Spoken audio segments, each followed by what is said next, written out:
그 고덕동에 여기 그 비지밸리 앞쪽에 매수하셨네요. 그라시움 네, 뒤쪽에. 네. 근데 여기는 사실 신축도 많이 없긴 한데 신축이에요? 아, 네네. 신축이요? 신축도 몇 네. 동 없을 거예요. 가끔씩 하나씩 예, 생겨요. 여기 제가 알기로는 노후도도 상당히 높고요. 네네. 뭐 비지밸리도 들어오고 나중에 이제 뭐 9호선 얘기도 있고 막 이렇잖아요. 네. 사실 근데 그거 말고는 없어요. 음, 그러니까 그게 무슨 소리냐면은 네. 비지밸리가 생기는 거하고 지하철이 들어와서 교통편이 지금보다 좋아진다라고 하는 거는 굉장히 좋은 호재잖아요.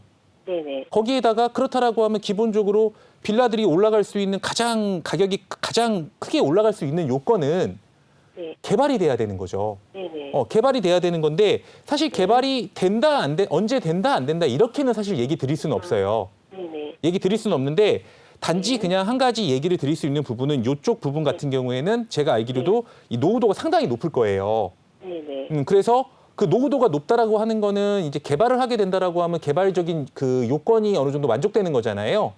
네. 그러니까 개발이 된다라고 하면 사실 굉장히 큰 시세 차익이 나오겠죠. 네. 근데 사실 개발이 안 된다라고 하면 네. 개발이 안 된다라고 하면 가격 상승폭이 어떨까요? 조금, 좀 낮겠죠. 왜 그러냐면은 제가 봤을 때 요번에 분양을 받으셨다라고 하면 네. 아마 금액이 어느 정도 올라간 후에 분양을 받으신 걸 거예요. 네네. 그 얘기는 뭐냐면 비싸게 샀다는 소리가 아니고요. 네. 그 건물을 신축하면서 그 땅값에 대한 네. 그런 상승분이 반영이 돼 있을 거잖아요. 네. 그러니까 시세에 맞춰서 이걸 공급하다 보니까 금액이 예전보다는 어느 정도 올라가 있는 상태일 거고요. 네. 개발이 안 된다라고 하면 뭔가에 큰 변화가 있지 않는 이상 올라가는 폭이 굉장히 좀 낮겠죠. 네. 자체가. 그래서 이게 어떻게 보면은 개발이 되면은 굉장히 좋은 건데 네. 개발이 안 되면은 사실 임대사업자를 묶어놓은 상태에서 네. 조금 오랫동안 가져가야 될 수도 있는 부분이죠. 네. 자체는. 근데 지역적인 위치로는 사실 이 고덕동이나 상일동이나 이런 위치들이 이제 아파트로 개발이 많이 끝났잖아요. 네. 그러니까 위치상으로는 나쁘지 않아요. 네. 근데 위치상으로 나쁘지 않아도 뭔가에 이렇게 개발이나 이런 것들이 없다라고 하면 네. 금액이 많이 올라가기엔 좀 부담이 있겠죠. 네. 그런 내용이고 네. 이 내용은 그러니까 이제 개발이 되면 가장 큰 이제 그 시세 차익이나 이런 게 가장 클 거고요.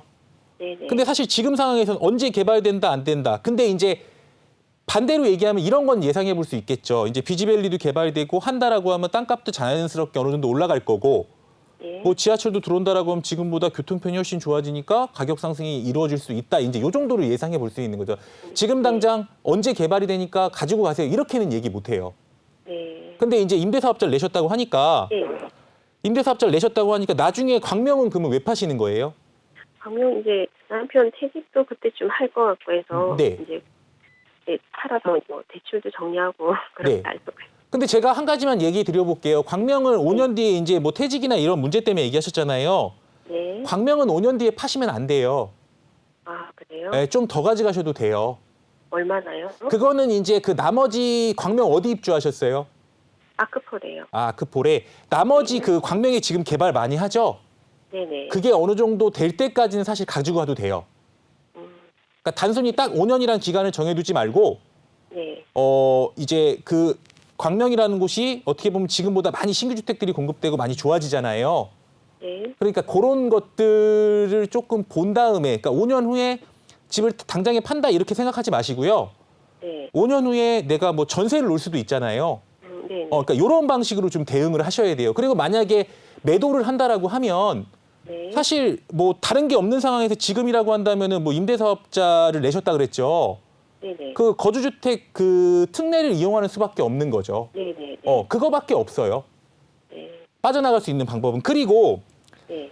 이거는 임대사업자를 내신 이유가 저기 때문에 그래요. 그 취득세 때문에. 네네. 취득세 때문에 내신 거죠. 네. 근데 지금 반대로 얘기해 보면은 이제 이걸 취득하고 우리가 이제 또 추가적으로 추가 투자를 얘기하셨잖아요. 네네. 추가 투자로 지금 5천만 원 정도 얘기하셨어요. 네. 근데 5천만 원이 어떻게 보면은 굉장히 큰 돈인데 지금은 이제 갭들이 좀 많이 벌어졌고요. 네네. 취득세가 굉장히 높아졌거든요. 네네. 취득세가 높아졌으니까 이제 주택 2개 가지고 계시니까 취득세가 이제 12% 나올 거예요. 예. 비조정으로 가면 8% 나오실 거고요. 네네. 만약에 서울 안에 그 있다라고 하면은 그러니까 규제 지역 안에 있다라고 하면 12% 나오실 건데 이걸 빠져나가는 방법은 두 가지밖에 없겠죠. 네. 똑같이 이런 신축을 분양받아서 임대사업자로 취득세를 감면받는 방법 하나. 아, 네. 그게 아니면 두 번째는 공시지가 1억 이하짜리 물건. 네. 이 방법밖에 없겠지. 그게 아니면은 이 5천만 원은 취득세로 다 날라가 버려요. 네, 네. 이해되세요? 그러면은 예. 어디 투자를 한다기보다 사실 서울에서도 그 공시지가 1억 이하짜리 물건들이 좀 있긴 하거든요. 네. 근데 금액들이 좀 이제 갭이 이제는 근데 갭이 안 맞춰질 거예요. 그러니까 뭐냐면 취득세는 중과를 안 받을 수 있는데 네. 그 1억짜리들이 이제 몸값이 뛰다 보니까 이 갭하고 이 금액이 벌어져 버린 거예요. 네. 그러니까 사실 금액이 안 맞을 것 같아요. 제가 봤을 때는. 그래서 만약에 한다라고 하면은 그런 방법이 좀 추가적으로 할 수 있는데 사실 5천 갖고는 지금 조금 그냥 뭔가 좀 금액을 이렇게 좀 크게 늘릴 수 있는 투자는 좀 사실상 서울에서 하기는 힘들어요. 뭐 지방이나 이런 데는 어떤가요? 어디요? 지방. 지방. 그러니까 예, 지방으로 간다라고 하면 지역이나. 근데 지방으로 가도 어차피 지방으로 가도 8% 취득세 내야 되잖아요. 네네. 만약에 근데 지방에 가서 1억 이하짜리 투자하실 때 좀 조심하셔야 돼요. 아, 지방으로 가서 공시지가 1억 이하짜리 사실 뭐 많이 있거든요. 네. 많이 있는데 그런 걸 왜 조심해야 되냐면 공시지가 1억 이하는 규모가 좀 작은 아파트들이에요. 아, 네. 규모가 작은 아파트들은 나중에 수요층들이 이걸 받아내지 못해요. 네. 그러니까 그거는 그리고 이렇게 단기로 원래 많이 해야 되거든요. 네. 근데 개인이 단기로 들어가기에는 취득세율이 너무 아니, 그러니까 양도세율이 너무 높아요.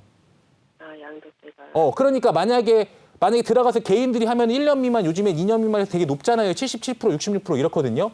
아, 네. 그래갖고 사실 최근 들어서 이게 지방으로 많이 가는 투자자들은 뭐 법인 투자자들도 많고 사업자 투자자들이 많아요. 매매 사업자들이. 그러니까 일반 개인들은 조금 이렇게 단기적으로 들어갔다 나오기가 조금 굉장히 부담스러워요.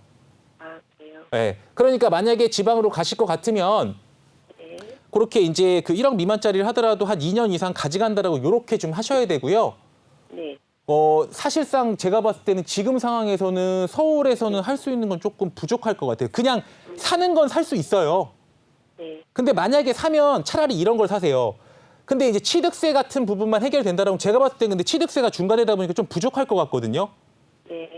근데 만약에 한다라고 하면 그 서울 안에 있는 그 오피스텔들 있잖아요. 네. 오피스텔인데 원룸형들은 빼고요. 네네. 조금 금액이 높은 지역의 투룸형들은 어떻게 보면 갭이 좀 작은 것들이 있을 거예요. 네. 이런 것들은 제가 봤을 때는 그나마 좀 대안적으로 투자해 보실 수 있는 거예요. 아, 네. 네. 근데 지금 이 상황에서 그냥 주택을 들어가기엔 취득세에서 다 잡아먹고요. 네. 지방으로 가기에는 단기적으로 빠져나오기가 개인이 들어가기엔 너무 힘들어요. 근데 2년 후에는 그 상승폭이 어떻게 될지 모르니까 좀 위험하다는 말씀이시죠? 그 지방 투자들은. 네네. 지방은 되게 철저하게 분석하고 들어가야 돼가지고 지방들은 네. 그래서 보통 법인들이 들어가면 굉장히 단기적으로 나오거든요. 아, 네. 근데 개인이 하기에는 시간적인 게 좀 부족하니까 차라리 서울 역세권이나 이런 데들 조금 개발 예상되는, 그러니까 주변이 좋아지는 이런 곳들에 차라리 주거용 오피스텔 같은 거 알아보세요. 아, 그게 더 나을 것 같아요. 요까지만 정리할게요.